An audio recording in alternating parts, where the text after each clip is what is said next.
This is Chicago's Morning Answer with Dan Proft and Amy Jacobson on AM 560. The Answer.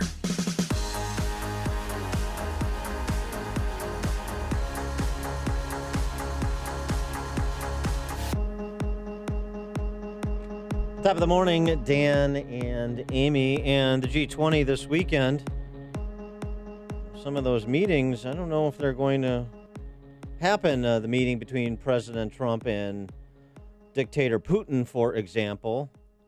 Trump saying he's not happy with that aggression, the seizure of Ukrainian ships and the detention of Ukrainian sailors, and the Ukrainian president declaring martial law and suggesting it starts today. Suggesting that there's a possibility of a Russian land invasion into Ukraine.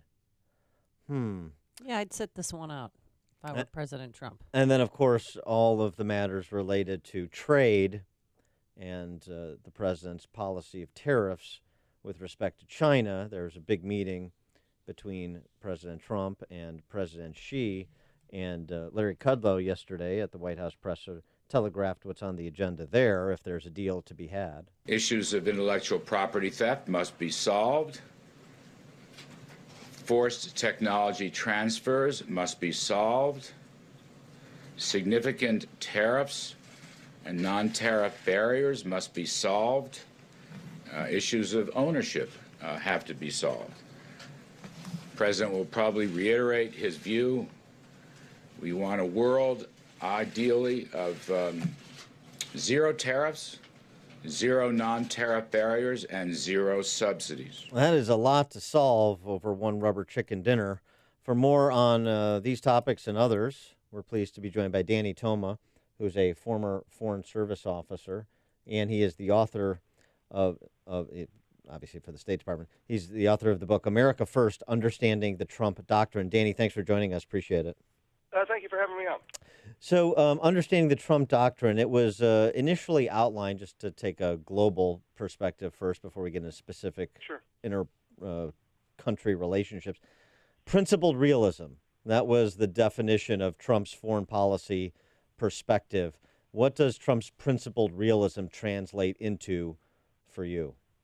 Well, what it is this basically the same policy that our founding fathers left us, which is, insofar as is possible with us, we're going to try to get along with everybody while defending our rights and defending our national interest.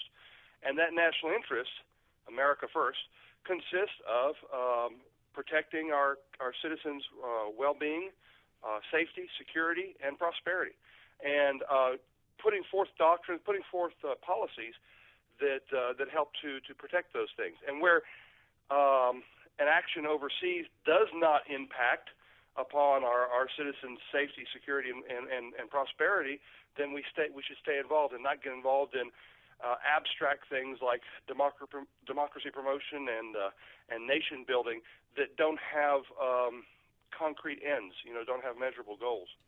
Well, what do you think? And then President Trump yesterday told the Wall Street Journal that he's possibly thinking about imposing a 10% tariff tax on our iPhones and laptops. Yeah, well, the ideal is free trade, in any kind of relationship. That's the ideal. But it's not free trade above all things. And sometimes where we have been involved in really one-sided relationships with other countries who've been taking advantage of, who've been practicing protectionism on their side, while we've been practicing free trade on our side, with the result of a loss of American jobs, sometimes retaliatory measures need to be taken, including such things as tariffs, which can hurt in the short term, but over the long term go towards protecting American jobs. With respect to the relationship with Putin and Russia, President Trump's disposition with some of these despots is to try to sort of kill them with kindness, at least publicly. Mm-hmm. That doesn't seem to be working with Putin per this latest foray into Ukraine.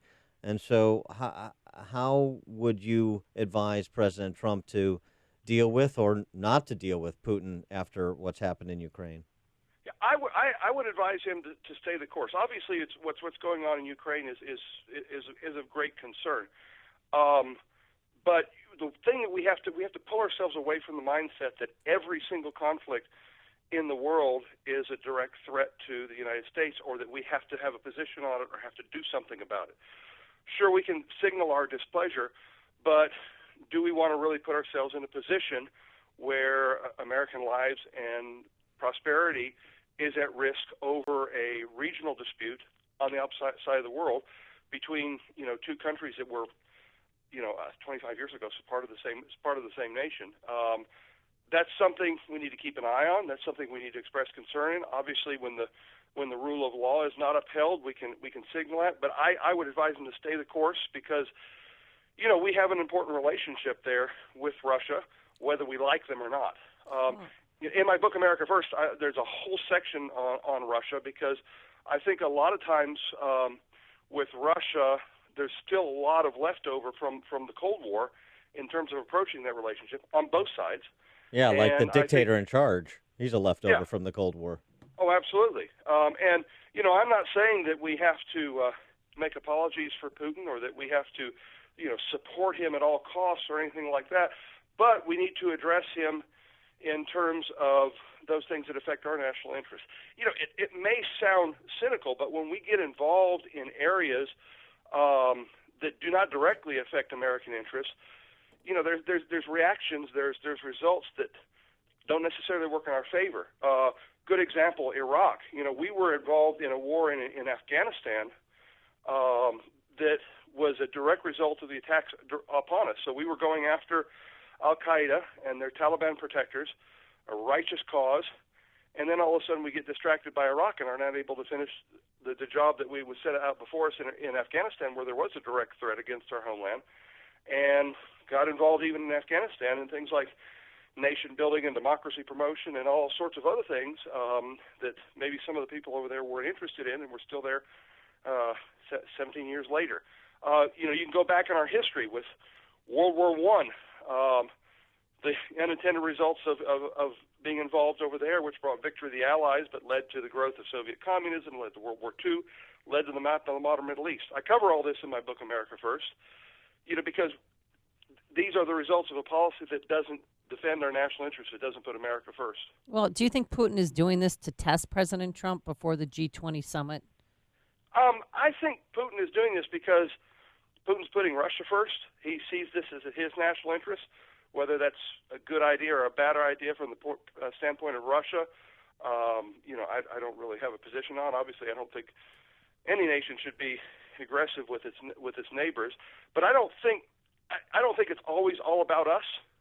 I think really it's in this particular case, it's about the relationship between Russia and Ukraine, and he sees it for whatever reason as in his country's interest to be a little bit more aggressive in that relationship, which is regrettable. But the question is it our concern? We'll go back to Afghanistan. So how does the fact that President Trump has been here in office for 2 years, and we still have a presence in Afghanistan? We had 3 U.S. soldiers killed there this week by an IED. We have essentially conceded, as far as I can tell, everybody's conceded that we've lost. The Taliban is going to control Afghanistan. Pakistan, we pulled most of the remainder of our military aid back in the fall because they haven't done enough to quell Islamic extremists in Pakistan. So what are we doing with military presence and or any type of material support to those 2 countries? Wouldn't an America First policy say pull out? Well, let me address the second issue first about Pakistan, which was a step that's long overdue. And in my book, America First, I talk a lot about Pakistan as well because they were really playing a double game during much of this the period of the war on terror. And President Trump's decision to pull back on aid is a smart thing because you just don't give money to people who are maybe using it actually against your interests. But you're right about Afghanistan. The one thing about it is, like all policies, you have to deal with the facts as they are on the ground. So we don't want to be in a position, we went into Afghanistan, we got involved in things that perhaps we shouldn't have. That's all in the past. We've got to deal with the situation we have, and we want to make sure the goal is to pull out, but we want to make sure we don't pull out and leave a place worse than we left it. And how we go about that is really a military decision. I think President Trump is leaving it rightly where it belongs, on the ground with the military authorities. But yes, the long-term goal is to pull out, get out of there, leave Afghanistan to the Afghans. Just make a mess of it. just as a general statement or review on these huge international meetings of heads of state like the G20 this weekend. I mean, there was some suggestion that there's reason for hope that President Trump and President Xi could reach some kind of tentative accord on trade over the weekend.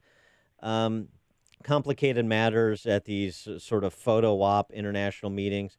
Does anything really get solved or even moved along at events like the G20 summit? Well, I wouldn't say they get solved. I've actually worked summits in the past, and they are more than photo ops. There's two things that happen. One is there's a lot of work that goes on behind the scenes. You might say by the experts, the technocrats, the lower level folks. But at the same time, and I think this is particularly crucial with President Trump, it's an opportunity for leaders to get to know each other. You might say to talk with their hair down, as it were, and that's crucial because President Trump is, he comes from a business background and he's above all a deal maker.